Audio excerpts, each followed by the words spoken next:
Okay, first question. What attracted you to the role of Jude? Big question, really. So many things in that, obviously it wasn't just the role of Jude, it was the role of Jude in a Star Wars series and the opportunity to work with all these incredible directors and see behind the curtain of this universe. So to go right back, being 7 or 8 and seeing the first Star Wars film in the cinema was a very, not just a, it was a formative memory of what film was and the impact film had on me as a child, as for so many. And, no one had ever seen anything like it. And so that informed the next sort of 8 years of my life as a kid, playing, interacting, imagining. So it had a huge impact and sat in a really special place in my heart, again, as with so many people.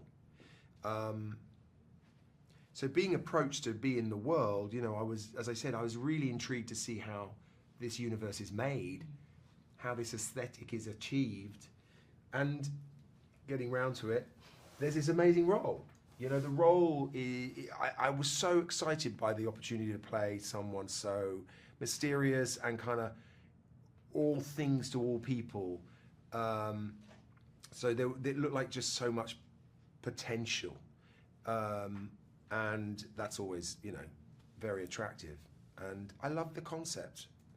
I loved the idea, the simple idea of returning, for me, to that boy who saw the film the first time, but making them the protagonists, putting their eyes of awe and innocence and fear, to see them seeing this world, I just thought was simple and just such a clever idea. I love that. So you would say you are a fan of Star Wars? Oh, sure. Yeah. In general terms, tell us a little about Jude and how he fits in the story. So the young ones meet Jude having blasted off from their home planet and are really looking for anyone who will, give them some sense of hope of returning. And he offers his services. Now, some of the team, some of the gang are a little skeptical, some are just wide-eyed in wonder, believing that he's, good, in fact, that he's a Jedi. And he sees some kind of angle with them. I think he sees some opportunity there of, getting something out of it. I think he's someone who lives day by day by day. And slowly you realize he actually is on the run from certain people and maybe owes things to other people. And that's not to say he's bad, but he's complicated. And he's the kid's guide, but he learns from them just as much as they learn from him. And I think what's key to it is also that he doesn't see them as kids. I don't think he doesn't really understand what kids are. He doesn't understand innocence because I don't know that he had it in his own life. So to him, they're small adults, and it makes the relationship both sort of honest and also I can't keep going back to the word complicated, but honest but also tough. I like that. You touched on this. Tell us what it was like to work with the different episode directors, John Watts, David Lowery, the Daniels, Jake, Bryce, and Lee Isaac Chung. What made it a unique experience for you? Unique, of course, because, I'd never worked with a group of directors over a period of time like that, so in such quick succession. I'd never had that experience. Unique because, all of them incredibly talented and clear and experienced, and yet all coming into this world, bringing their own, tonally their own detail and perspective. And directors bring different energies to a set, they run them in different ways.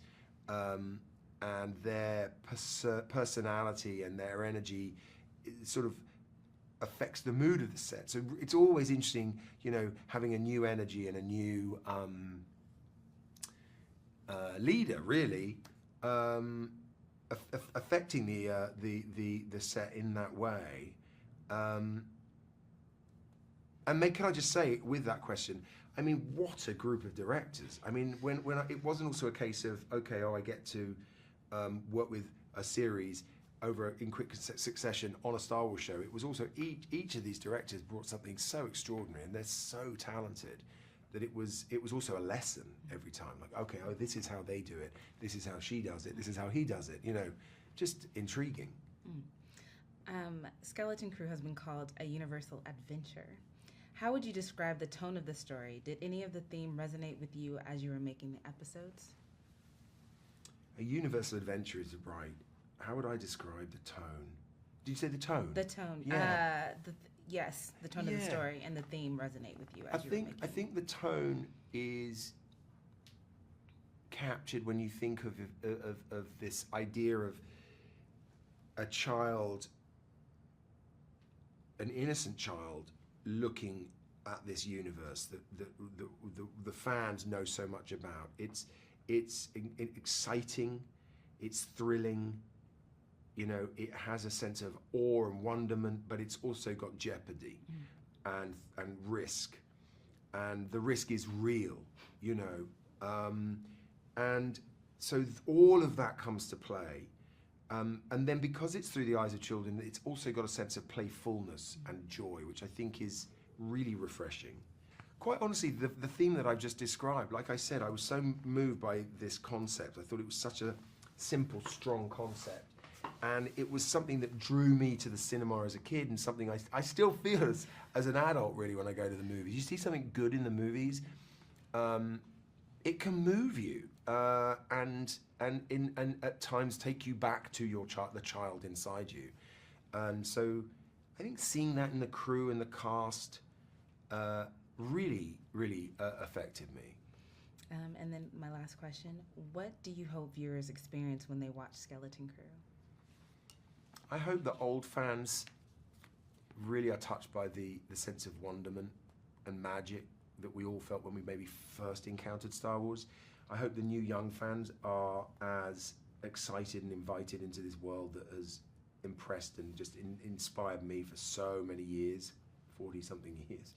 And I hope they find it thrilling. I think there's wonderful thrilling energy to it. Thank you so much. Pleasure. That was awesome.